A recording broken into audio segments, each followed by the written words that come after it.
আসসালামু আলাইকুম, সবাইকে স্বাগত জানাচ্ছি আজকের নতুন ভিডিওতে। বেশ কিছুদিন আগে আমরা গিয়েছিলাম কিশোরগঞ্জ। দিনটি ছিল বৈষম্য বিরোধী আন্দোলন যেদিন সহিংসতা রূপ নেয়। এই কারণে আমরা কমলাপুর স্টেশনে এসে জানতে পারলাম সকল ট্রেন বন্ধ আছে। তো এসে এখানে অনেক বিপাকে পড়েছি। অনেকক্ষণ আমরা স্টেশনে বসেছিলাম। আমাদের ট্রেন ছিল 6:45, কিন্তু কোনো ট্রেনই কমলাপুর স্টেশন থেকে ছেড়ে যাচ্ছে না। বিধায় দীর্ঘক্ষণ অপেক্ষা করতে হয়েছে। এর কারণ হচ্ছে কর্তৃপক্ষ জানিয়েছে ট্রেন ছাড়বে। তাই অপেক্ষা করতে করতে আমরা একদম টায়ার্ড হয়ে গেছি। তাই মুস্তাকিম একটু আশেপাশে ঘুরছে। এখানে এসে ওর সাথে পরিচয় হয়েছে পথশিশুর, এবং পথশিশুর সাথে মুস্তাকিম কয়েকটা ছবি তুলেছে। আপনারা দেখতেই পাচ্ছেন বাচ্চাটা খুব হ্যাপি মুস্তাকিমকে পেয়ে। তো দীর্ঘ সময় অপেক্ষা করার পরে আমাদের ট্রেন স্টেশনে এসেছে 9:30টার দিকে। তো আসা মাত্রই আমরা ট্রেনে উঠে বসলাম এবং অপেক্ষা করছি কখন ট্রেন ছাড়বে। এদিকে মুস্তাকিমের অনেক ক্ষুধা লেগেছে। কি করব, আমরা মুস্তাকিমকে একটু খাইয়ে নিচ্ছি, কারণ ও সেই দুপুরে ভাত খেয়েছে এবং এই দীর্ঘ সময় ধরে স্টেশনে বসে আছে, অনেক ক্লান্ত অনুভব করছে। কিন্তু এখন প্রায় 10:30 বাজে, তারপরেও ট্রেন ছাড়ার কোনো খবরই পাচ্ছি না। এখন কখন যে ট্রেন ছাড়ে সেজন্য আমরা অপেক্ষা করছি। অবশেষে অপেক্ষার পালা শেষ। রাত 11টার সময় আমাদের ট্রেন স্টেশন থেকে ছেড়ে যাচ্ছে। এদিকে আমাদের মুস্তাকিম ঘুমিয়ে পড়েছে, তাই আমরা ওর দুটো সিট একসাথে করে ওকে ঘুম পাড়িয়েছি। যেখানে আমাদের এই সময় পৌঁছে যাওয়ার কথা, আর আমরা এখনও ট্রেনেই আছি।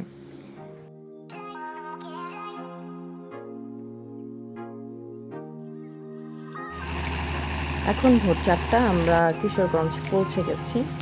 আলহামদুলিল্লাহ, কোনো সমস্যা হয়নি। আম্মু, ফুলগুলো সুন্দর না? অনেক সুন্দর, মাশাআল্লাহ। আমরা সকালেই ঘুম থেকে উঠে বারান্দায় চলে এসেছি এবং বাইরে পরিবেশটা কেমন সেটা দেখছি। বারান্দায় এসে গাছগুলো দেখে অনেক ভালো লেগেছে আমার এবং মুস্তাকিমের। আশা করি আপনাদেরও ভালো লাগছে। তো আজ আমরা যাব কিশোরগঞ্জ এসেছি যেহেতু নিখিল হাওর ঘুরতে এবং মিঠামইন অষ্টগ্রামে। তাই সকাল সকাল ঘুম থেকে উঠেই নাস্তা সেরে নিচ্ছি এবং নাস্তা শেষ করেই আমরা রওনা দিচ্ছি নিকলি হাওরে যাওয়ার জন্য। আমরা এখন সবাই মিলে নিকলি হাওর যাব।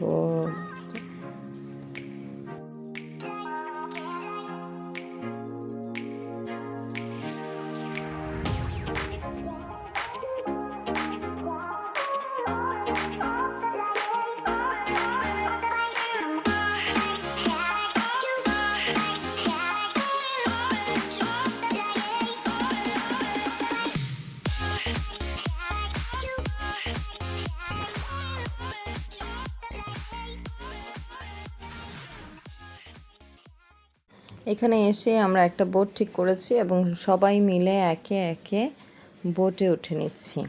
কিছুক্ষণ পরে আমাদের বোট যাত্রা শুরু হবে।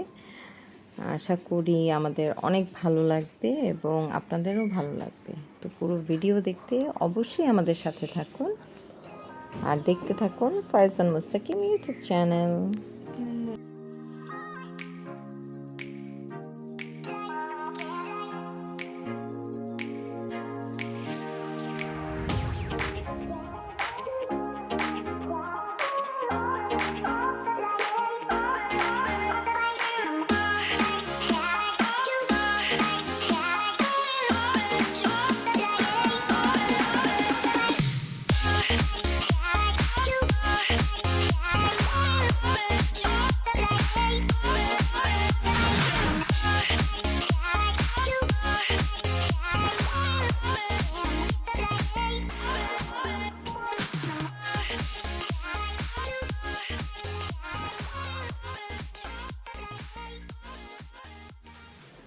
বোট যাত্রা শুরু হওয়ার কিছুক্ষণ পরেই আমাদের যখন বোটটি মাঝখানে এসেছে, আমরা সবাই খুব এনজয় করছিলাম, কারণ এই দিকে পানি এবং অনেক ঠান্ডা বাতাস সব মিলিয়ে আসলে পরিবেশটা অনেক সুন্দর লাগছিল।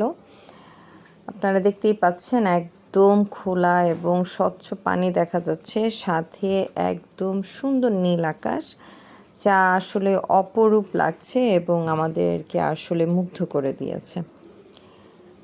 তো আমরা এখানে আসতে পেরেছি এত সহিংসতার মাঝখানে, সেজন্য আল্লাহর কাছে অনেক শুকরিয়া। কিন্তু কিভাবে ফিরে যাব সেজন্য খুব টেনশন হচ্ছে, কারণ দেশের পরিস্থিতি ভালো না।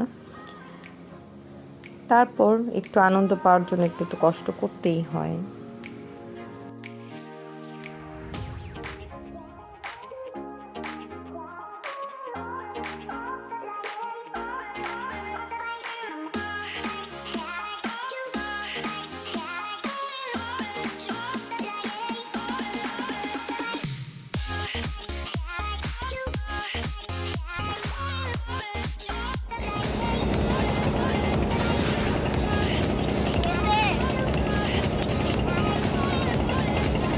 কেমন লাগছে তোমার? অনেক ভালো।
আমরা অনেকটাই তীরের নিকটবর্তী অবস্থানে চলে এসেছি। এই অবস্থায় সব বাচ্চারা যাচ্ছে পানির স্পর্শ নিতে, তাই সবাই নেমে পড়েছে পানি ধরবে বলে।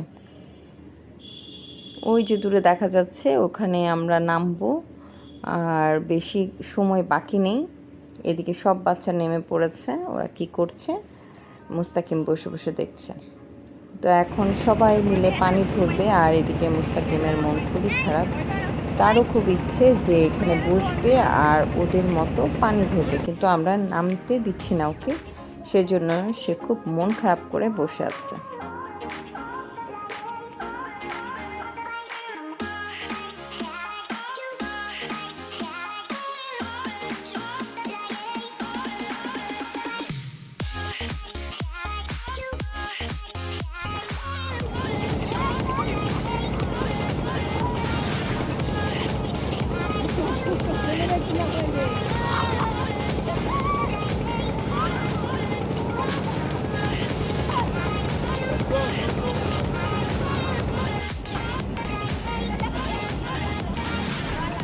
অনেক সময় মুস্তাকিম মন খারাপ করে বসে আছে, ওদের সাথে এভাবে বসবে, তাই ওর বাবাও নেমে পড়েছে ওকে ওখানে বসানোর জন্য। যেহেতু আমরা একদম কাছে চলে এসেছি, একটু পরেই নেমে যাব, তাই ওর ইচ্ছে পূরণ করার চেষ্টা করছে।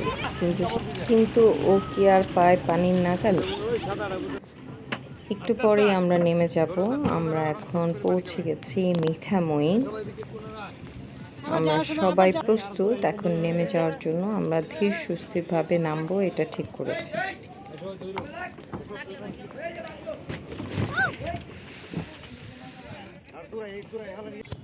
বর্তমানে আমরা অবস্থান করছি মিঠা মইন। আমরা যাচ্ছি অষ্টগ্রাম, কিন্তু যার পথে ঘটে গিয়েছিল আমাদের সাথে এক দুর্ঘটনা। আমাদের যে ভাগ্নি আছে, ওর না চাকার সাথে পেঁচিয়ে গিয়েছিল, আল্লাহ রহমতে কোনো ক্ষতি হয়নি।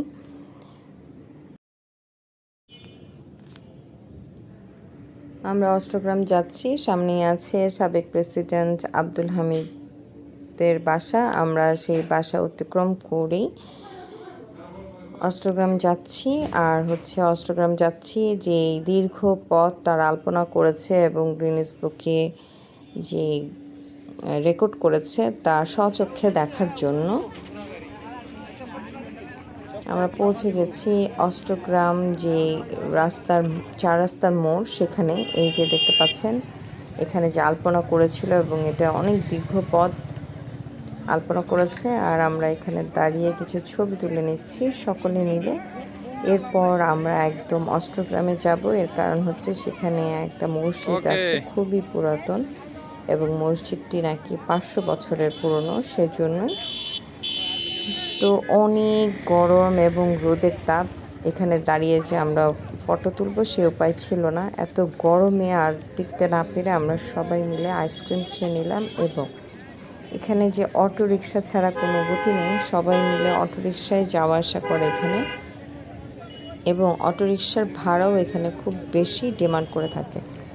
তো আমরা এখানে অপেক্ষা করছি অটো রিক্সা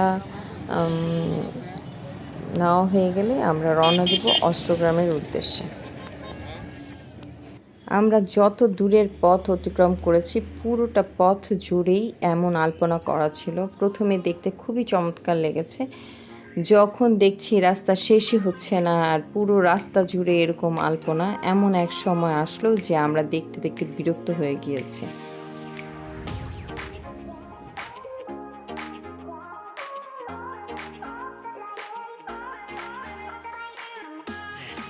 দীর্ঘ পথ পাড়ি দিয়ে আমরা অষ্টগ্রাম এসে পৌঁছেছি এবং এই প্রাচীন মসজিদ দেখতে পেলাম। অনেক পুরনো এই মসজিদ, 500 বছরের পুরনো মসজিদ। তো আমরা এখানে কিছুক্ষণ অবস্থান করব এবং এরপরে আবার ফিরে যাব, কারণ এখানে বেশি বিকেল হয়ে গেলে এখানে আর মিঠামইন হয়ে যে নিকলি হাওর পার হতে হয়, এখানে আর থাকতে দেয় না, পুলিশ চলে যেতে বলে। তো আমরা রওনা দিয়েছি এবং যত তাড়াতাড়ি সম্ভব বোটে গিয়ে পৌঁছাতে হবে। আমরা বোটে এক এক করে আবার উঠে নিচ্ছি, কারণ এখন আবার বাসায় ফিরতে হবে। দেশের পরিস্থিতিও ভালো ছিল না, রাস্তার অবস্থা কেমন হয়, কারণ আসার সময় শুনেছিলাম কিছু কিছু জায়গায় খুব সংঘর্ষ হয়েছে। তো কি আর করা, আমরা সবাই ক্লান্ত পরিশ্রান্ত হয়ে এখন সবাই কিছু ড্রিঙ্কস খাচ্ছি আর ওয়েট করছি কখন আমরা তীরে গিয়ে পৌঁছাবো। তো আমাদের যাত্রা প্রায় শেষের দিকে, আমরা কিছুক্ষণ পর নেমে যাব। সবাই আমাদের জন্য দোয়া করবেন যাতে আমরা সুন্দরভাবে বাসায় পৌঁছাতে পারি এই পরিস্থিতিতে। আর যারা আমাদের ভিডিও দেখছেন নিয়মিত, সবাইকে ধন্যবাদ এবং আগামী ভিডিও দেখার আমন্ত্রণ জানিয়ে শেষ করছি আমাদের আজকের ভিডিও। সবাই ভালো থাকবেন, আল্লাহ হাফিজ।